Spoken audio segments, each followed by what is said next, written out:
भगवान शिव ने धरती लोक की 12 जगहों पर खुद अपने भक्तों को दर्शन दिए और वही 12 जगह आज भगवान शिव के 12 ज्योतिर्लिंगों के नाम से जानी जाती हैं। आज के इस एपिसोड में हम आपको भगवान शिव के ज्योतिर्लिंगों के बारे में वो कथाएं बताने जा रहे हैं जिसके बारे में अधिकतर जनमानस नहीं जानते, जबकि इसका वर्णन शिव पुराण में बड़े ही विस्तार से किया गया है।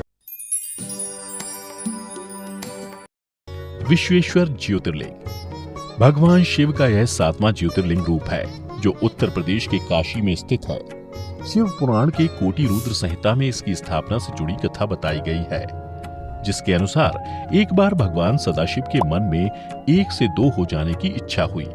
फिर वे सगुण रूप में प्रकट हो शिव कहलाए और वही पुरुष और स्त्री 2 रूपों में प्रकट हो गए। उनमें जो पुरुष था उसका नाम शिव हुआ और जो स्त्री हुई वे शक्ति नाम से जानी गई। फिर शिव और शक्ति ने अदृश्य रहकर प्रकृति और पुरुष की रचना की और कहा कि तुम दोनों को तपस्या करनी चाहिए।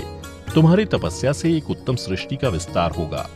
यह सुन प्रकृति और पुरुष बोले, प्रभु तपस्या के लिए तो यहाँ कोई स्थान है ही नहीं, फिर हम दोनों आपकी आज्ञा के अनुरूप तप कहाँ करें। तब सदाशिव शिव ने 5 कोश लंबे चौड़े नगर का निर्माण किया जो उनका अपना ही स्वरूप था। उस नगर का निर्माण करके उन्होंने उसे उन दोनों के लिए भेजा। यह नगर आकाश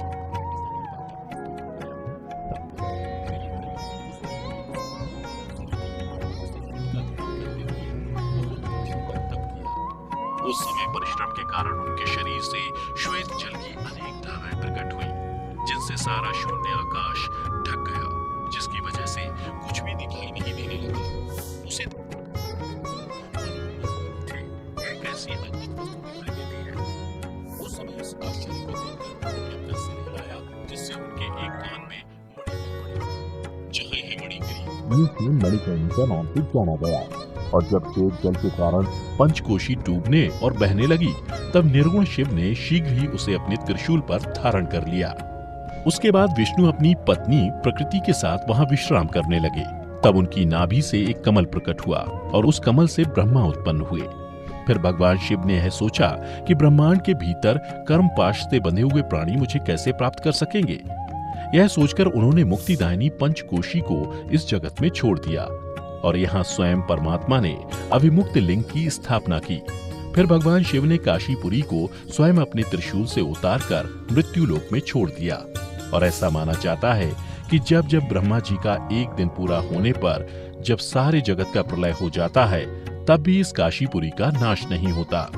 उस समय भगवान शिव इसे अपने त्रिशूल पर धारण कर लेते हैं और जब ब्रह्मा द्वारा पुनः नई सृष्टि की जाती है, तब इसे फिर वे भूतल पर स्थापित कर देते हैं। कर्मों का कर्षण करने से ही इस पुरी को काशी कहते हैं। तभी से काशी में अविमुक्तेश्वर लिंग सदा विराजमान रहता है।